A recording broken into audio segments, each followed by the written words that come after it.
Você acreditaria se eu dissesse que existe um lugar na Terra onde, durante o inverno, até alguns animais congelam devido ao frio extremo? E o mais intrigante é, o que leva alguém a escolher viver num lugar assim? Um lugar onde o simples ato de sair de casa pode ser uma sentença de congelamento imediato. Vamos mergulhar num ambiente tão hostil que desafia tudo o que você conhece sobre sobrevivência, rotina e até mesmo humanidade. Ao longo do vídeo, você vai descobrir como é possível não apenas resistir, mas viver em um cenário que parece ter saído de outro planeta. Prepare-se para uma jornada repleta de curiosidades chocantes, tradições ancestrais e uma visão completamente nova sobre o que significa se adaptar, de verdade, ao extremo.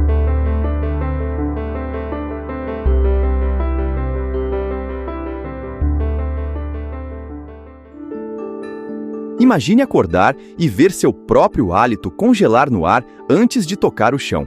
Em Oymyakon, isso é só mais uma manhã comum. Localizada na Sibéria Oriental, dentro da Rússia, essa vila remota é considerada o local permanentemente habitado mais frio do mundo, onde os termômetros já marcaram inacreditáveis 71 graus Celsius negativos. Aqui, nada funciona como estamos acostumados. O tempo se move devagar e tudo parece estar em pausa, exceto os moradores, que seguem com uma rotina milimetricamente adaptada. A simples ideia de abrir uma janela pode se tornar uma decisão perigosa. Mas não se engane, viver nesse lugar não é apenas sobreviver, é um ato de ousadia diário. Para enfrentar as temperaturas absurdamente baixas, os moradores usam roupas pesadas feitas com pele de rena, empilhadas em camadas que podem ultrapassar 14 quilos. A arquitetura também é parte da estratégia. Casas com isolamento triplo, aquecidas a carvão, com janelas reforçadas e estruturas elevadas para não colapsarem sobre o permafrost, o solo permanentemente congelado. Tudo é planejado com precisão quase militar. Um erro, uma distração e o frio vence. Ele não perdoa, só espera.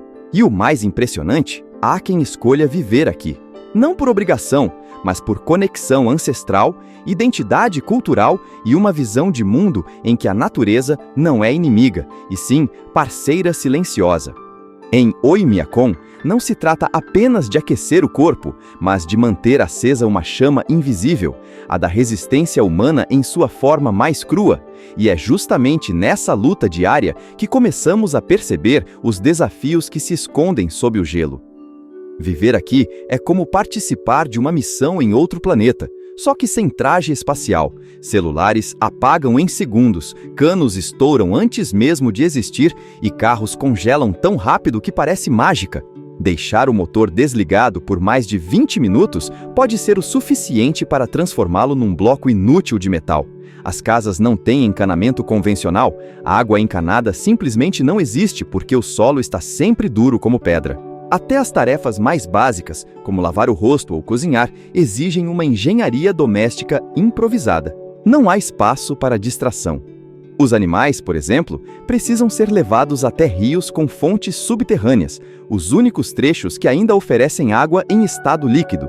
É um ritual diário que envolve logística, cuidado e instinto de sobrevivência. A vila é tão fria, mas tão fria, que é capaz de deixar uma parte do rosto paralisada em poucos minutos se ficar exposto ao ar livre. Não há exagero, o clima castiga quem subestima. Aqui, o tempo não se mede em horas, mas em quantos minutos você pode resistir sem proteção. E mesmo nesse cenário hostil, a vida pulsa. Não com facilidade, mas com um tipo de coragem que só quem enfrenta o impossível conhece. Se as pessoas que moram em Oymyakon são resilientes, os animais são verdadeiros milagres da evolução. As vacas da região, da raça Yakut, não apenas sobrevivem, elas produzem leite com até 8% de gordura, o que ajuda os moradores a obterem calorias preciosas. Para protegê-las, os agricultores cobrem os úberes das vacas com panos grossos e mantas de lã. A ordenha é feita em estábulos improvisados, aquecidos com carvão e forrados com palha seca. Nada por aqui é luxo, tudo é sobrevivência na prática. Já os cavalos parecem saídos de uma lenda local. Pequenos, compactos e com uma pelagem tão densa que a neve mal penetra, esses animais são os únicos da espécie que conseguem viver ao ar livre, mesmo com temperaturas inferiores a 70 graus negativos. Eles vasculham a neve com os cascos altos em busca de feno seco enterrado no solo. Durante o verão, toneladas de alimentos são armazenadas em celeiros térmicos, garantindo sustento durante os meses mais cruéis. São cavalos que conhecem o frio melhor do que qualquer ser humano. Por aqui, os animais não são apenas presença, são parte da engrenagem da sobrevivência. Cada um, à sua maneira, sustenta a vila com esforço e resistência. Nessa convivência dura e simbiótica entre humanos e bichos, percebemos um detalhe fascinante. Até o mais simples ser vivo se torna extraordinário quando o ambiente exige. E é justamente nos hábitos alimentares dessa população que essa adaptação extrema revela sua próxima camada. Quando a terra se recusa a dar frutos, a sobrevivência vem daquilo que caminha, nada ou voa. Na vila, a comida é uma herança direta do clima. Carne de cavalo, peixe cru e gordura animal compõem a base das refeições. Não há hortas, nem supermercados com corredores cheios. O que se come é o que se caça, cria ou pesca. Alimentos são congelados naturalmente, servidos duros como pedra, mas cheios de nutrientes. Comer cru não é uma escolha culinária, é necessidade bioquímica. Nessa dieta, o que parece primitivo é, na verdade, estratégia sofisticada de sobrevivência. A água, por incrível que pareça, também vem congelada. Os moradores cortam blocos de gelo dos rios e os armazenam em casa para ir derretendo aos poucos. Tudo exige tempo, paciência e método. Antes de caçar, é comum ver moradores fazendo oferendas ao gelo. Pedaços de carne deixados sobre a neve como um pedido silencioso à natureza. A espiritualidade é parte do cotidiano. Um ritual xamânico aqui não é exotismo, é respeito ao invisível. Entre presas congeladas e orações ancestrais, os Yakuts transformaram o que seria desespero em tradição. Higiene nessa vila não é uma rotina, é uma operação estratégica. Sem sistema de esgoto ou encanamento, os banheiros são pequenas cabines externas, não aquecidas, onde os dejetos humanos congelam instantaneamente. Com o tempo, formam colunas sólidas que lembram esculturas acidentais de um inverno sem fim. Usar o banheiro à noite, sob temperatura de 60 graus negativos, exige coragem e rapidez. É como enfrentar um desafio de sobrevivência diário com apenas um rolo de papel e muita fé. O frio aqui impõe limites até mesmo à intimidade. O simples ato de lavar as mãos se torna um ritual cuidadoso. Nada é desperdiçado e tudo exige planejamento. Inclusive, o momento de tomar banho, que se transforma em evento familiar quase cerimonial. A preparação para o banho começa cedo. Aquece-se o ambiente, derrete-se o gelo, aquece-se a água, e só então é possível relaxar por poucos minutos. Por isso, muitas famílias tomam banho apenas uma vez por semana. É um momento raro de conforto em meio ao rigor do gelo. A sensação de pele limpa, aqui, tem um valor simbólico. É vitória sobre o ambiente.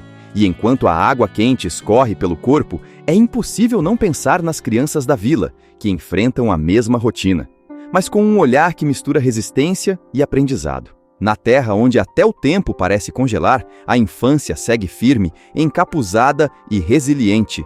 As crianças acordam antes do sol, que no inverno mal dá as caras, e se preparam para a escola como guerreiros prestes a entrar numa batalha silenciosa. São necessárias várias camadas de roupa, cachecóis grossos, luvas duplas e botas forradas com pele. O rosto é coberto quase por completo, restando apenas uma fresta nos olhos. Caminham ao lado dos pais por trajetos que duram até 30 minutos, enfrentando um frio que pode chegar a 55 graus negativos. E mesmo com tudo isso, as aulas só são canceladas se a temperatura cair ainda mais. Isso mesmo, só fecham os portões da escola se o frio ultrapassar 55 graus abaixo de zero.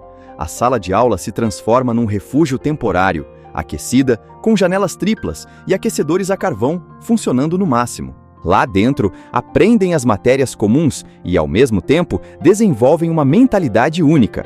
A noção de que a educação é um dos poucos caminhos que pode levá-los além das montanhas de gelo. Cada caderno preenchido carrega mais do que lições, carrega esperança.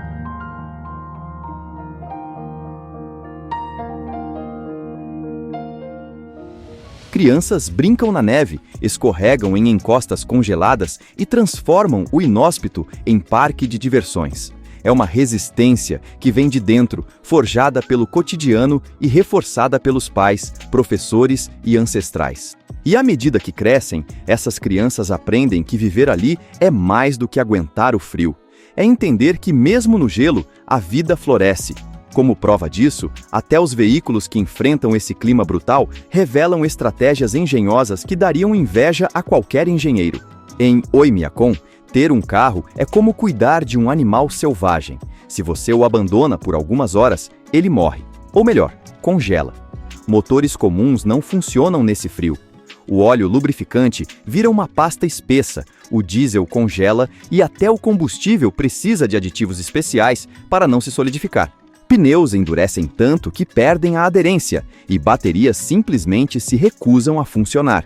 Quem precisa sair com o carro ao amanhecer começa a prepará-lo na noite anterior. A logística é quase militar: ligar, manter funcionando, não deixar esfriar. Por isso, a maioria das casas tem garagens especiais, isoladas com várias camadas de madeira, plástico, lã e alumínio, além de sistemas contínuos de aquecimento. Mesmo assim, muitos optam por deixar o motor ligado durante a noite inteira, consumindo combustível só para garantir que ele funcione no dia seguinte. Os veículos são tratados como organismos frágeis. É preciso alimentar, proteger e manter aquecidos. Para descongelar um carro que morreu, usam aquecedores a jato com temperaturas que lembram fornos industriais. É um trabalho árduo, caro e diário. Ainda assim, ninguém reclama. Afinal, o carro é o único elo entre a vila e o resto do mundo. Sem ele, não há como buscar suprimentos, levar alguém ao hospital ou mesmo sair da própria propriedade. É uma engrenagem vital de sobrevivência. E no meio de tanto cálculo, improviso e estratégia, o mais bonito é ver que, mesmo sem luxo ou conforto, tudo ali foi pensado para funcionar no limite. Essa lógica, tudo culmina na filosofia mais poderosa de todas: coexistir com a natureza e não combatê-la, porque é justamente isso que define os últimos passos desta jornada. O que mantém Oymyakon vivo não é a infraestrutura, nem a força física, é o vínculo espiritual com o ambiente. Os moradores não tentam vencer o frio porque sabem que ele não é inimigo, e sim parte de quem eles são.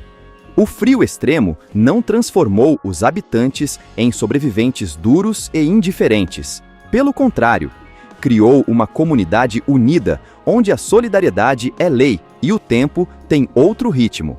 Em Oymyakon, ninguém vive por impulso, tudo é pensado, sentido, respeitado. Até acender o fogo tem significado, representa continuidade, vida e conexão com os que vieram antes.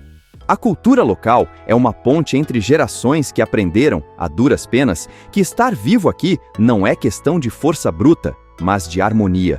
É o frio que ensina a calorosa importância do coletivo. E assim, ao final dessa jornada congelada, o que resta é a sensação de que nessa vila não é apenas um lugar no mapa. É uma ideia. A ideia de que resistir não precisa ser lutar, que viver em condições extremas também pode ser um ato de beleza, de honra e de identidade. Em um mundo que valoriza conforto acima de tudo, essa vila nos lembra que há algo poderoso em simplesmente permanecer. Permanecer firme, conectado e, sobretudo, curioso. Porque no fim, é essa mente aberta que transforma gelo em legado.